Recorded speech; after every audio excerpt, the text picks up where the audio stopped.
Hey friends, and welcome back. If you're new here, my name is Morgan, and today I'm taking you along with me as we make a meal made of exclusively things that we have harvested. So Sam is a big hunter, I'm a big gardener. I also hunt, but not as much as he does. And so we have freezers packed full of meat that we have harvested. Every animal that he hunts, we actually process on our own here. And so that saves us a lot of money. It also allows us to make sure the quality is where we want it.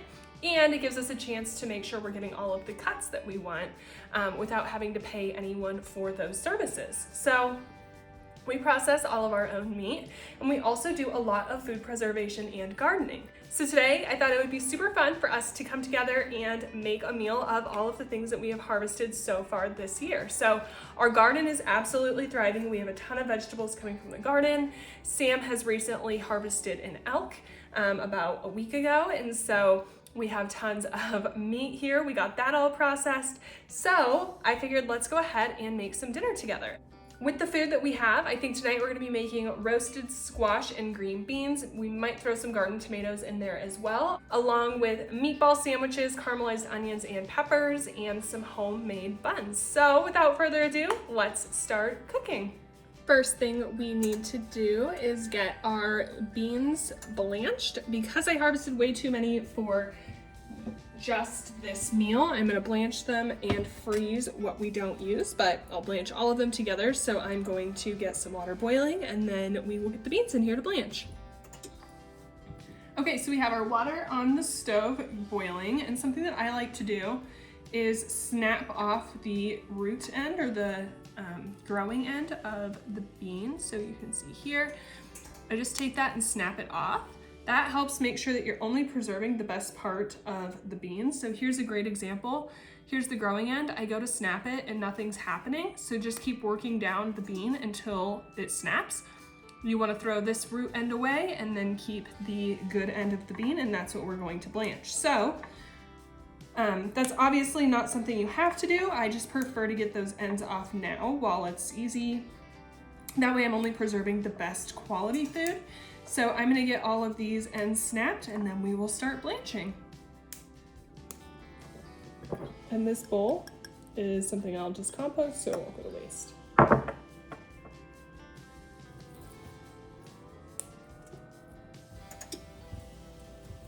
Okay, so the water is boiling. I'm going to salt it now.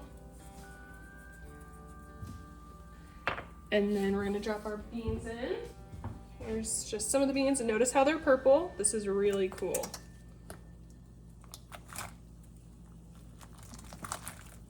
We'll let those blanch for like 3 to 4 minutes, but keep an eye on them.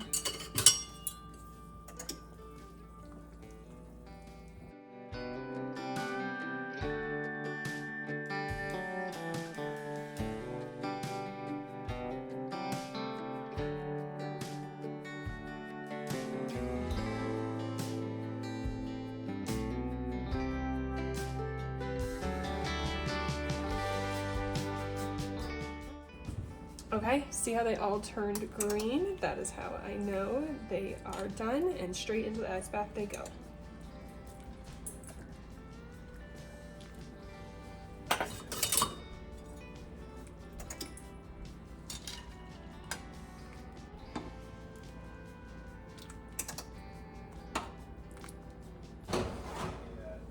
And in the meantime,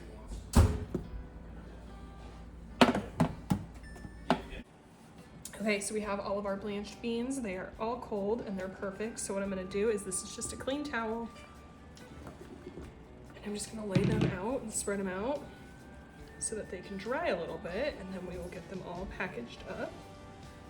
I am going to save out enough for dinner, so probably about that many for our dinner, and we'll let the rest sit out and dry.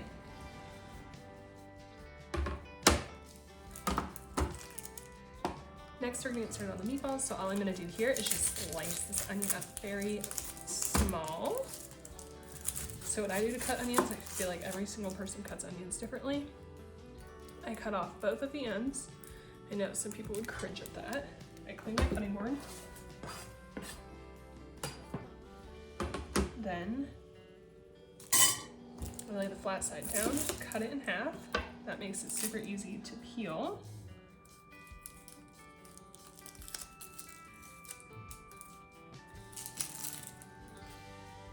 And this layer is kind of bad, so let's go ahead and take one more layer off.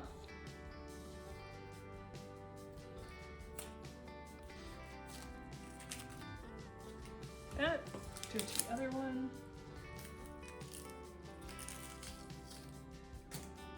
Perfect. Then I now have it flat.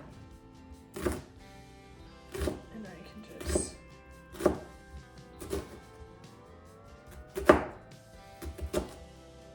slice it really fine.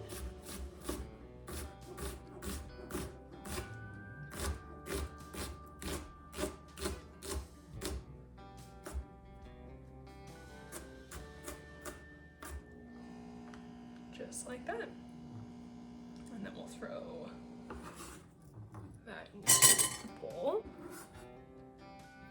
Perfect.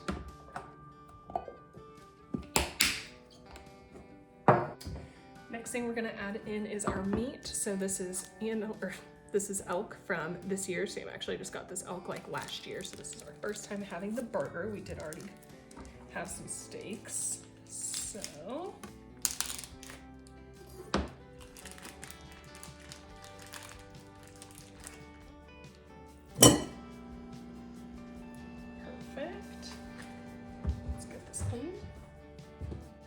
okay, next we're going to add in 1 egg. I am using elk, so this is a super lean meat, so you have to add agents to help it stick together. So that is going to be egg. This is just some olive oil to get a little bit of fat. And then all this is just some salt, pepper, garlic, and onion powder mix. So I figured let's just throw that in so I can try and use it up. And then just some traditional breadcrumbs.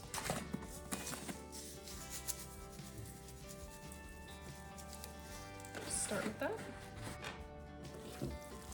It's the only way to really get everything combined, and we are just going to mix it as little as possible, but get everything all combined. Smells really good too. Then I like to just take a little piece and try to form a meatball. Make sure it's sticking together. That looks awesome. So we know our meat is done. I am gonna add a few more spices, so let me grab those. Okay, so I'm just actually gonna add in the rest of this. It's mostly garlic and onion powder. And then some parsley. This is from our garden last year. I'm just gonna do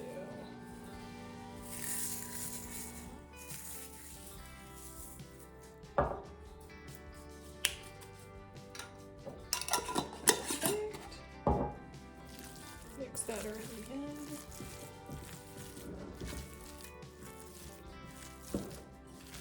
Alright, I'm just taking a baking sheet and lining it with some parchment paper, like so, and now we're going to get our meatballs formed.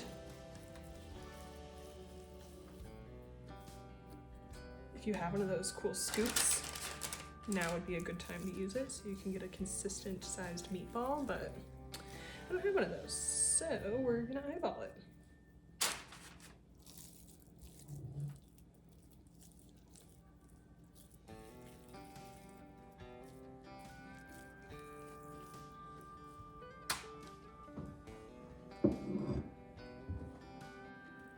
Alright, here are our meatballs. I have the oven preheated to 400 degrees, so I'm gonna throw them in and we'll set the timer for about 15 to 20 minutes.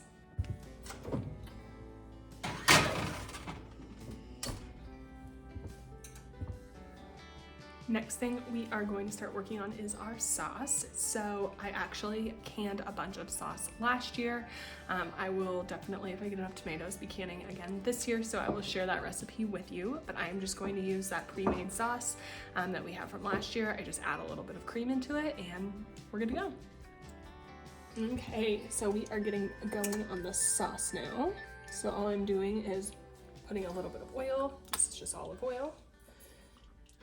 down, and we are going to put about 5 cloves of garlic in here. We're going to saute those up, and then we will add the sauce. This is sauce that I made last year. I just put it in here because I wanted to add a little bit of cream to it. So hopefully if I get enough tomatoes this year, I'll be able to share that recipe with you, but this was just canned from last year. All it is onions, tomatoes, and basil, and I added some cream. Okay, our oil is nice and hot. So I'm just going to put about 5 cloves of garlic. And this was garlic I just already had peeled in the fridge.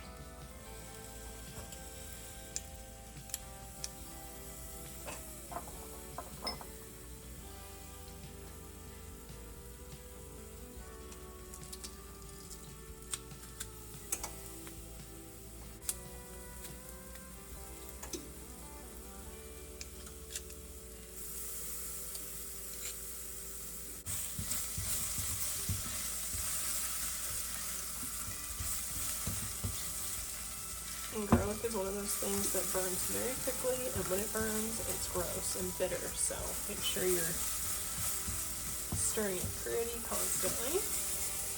And to that, I'm actually going to add a few red pepper flakes as well and get those a little bit toasted.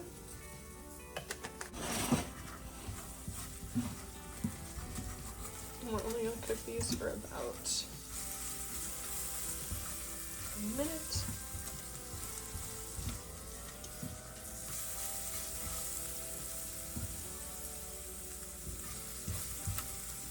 Looks good to me, so we're going to dump in our sauce.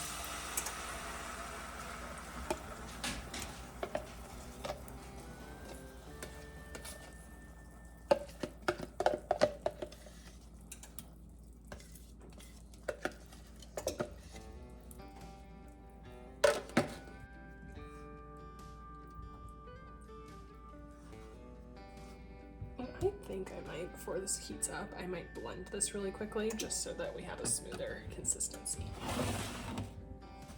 Perfect. This looks better and just a lot smoother.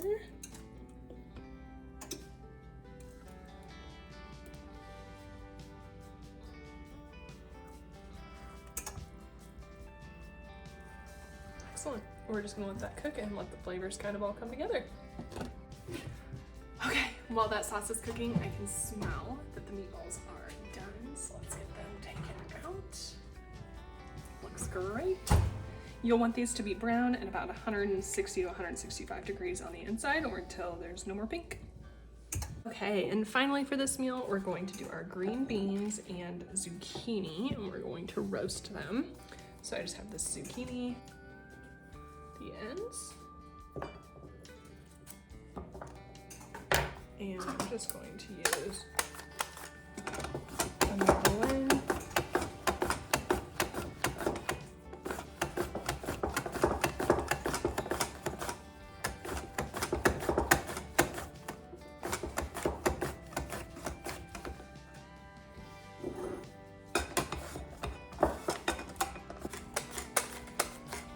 Should I eat this part?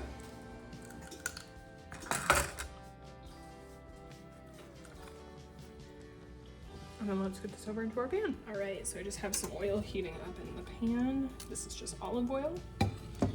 We'll let that go a little bit longer until it gets warm. All right, that's nice and warm. We're gonna dump our vegetables in.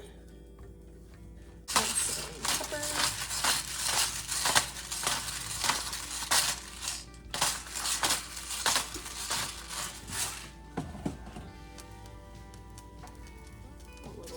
Salt.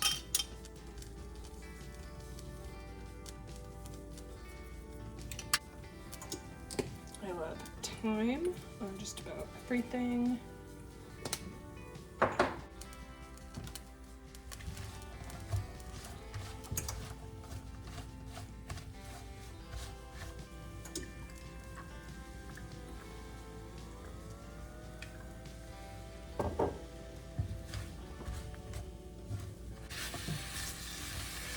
I'm gonna add a splash of this infused olive oil. It's just Italian spices. That's really good. Mix that.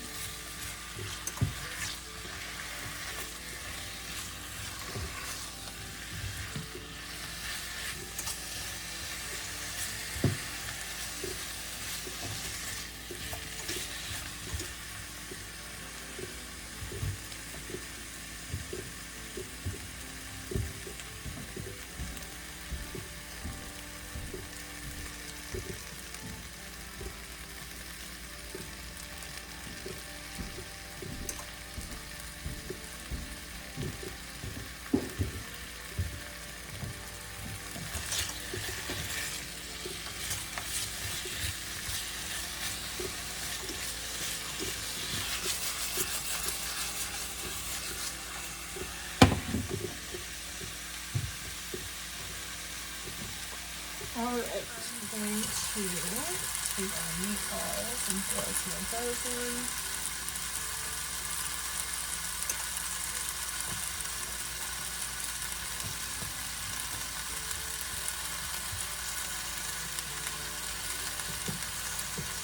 Okay, so our vegetables are how we like them, so I'm just going to put a little bit of garlic in just at the last minute so that we don't burn it.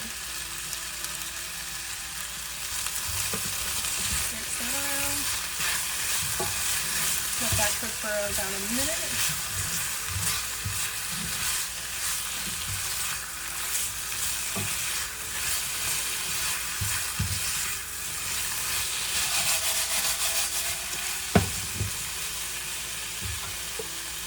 And I'm just going to take this. It's white olive or white balsamic, which just has kind of like a lemony flavor. So I'm just going to put a tiny bit of that.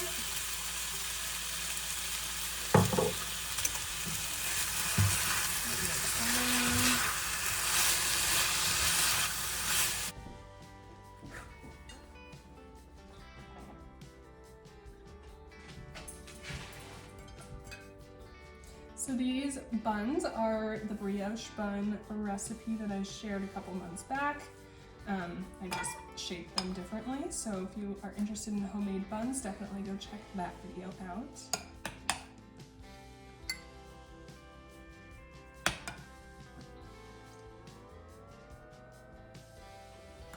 All right, here is a look at our final product. Everything is homemade or homegrown or was hunted by Sam. That's it for today's video. Thank you guys so much for joining us. Don't forget to subscribe so you don't miss another video, and we'll see you in the next one. Bye.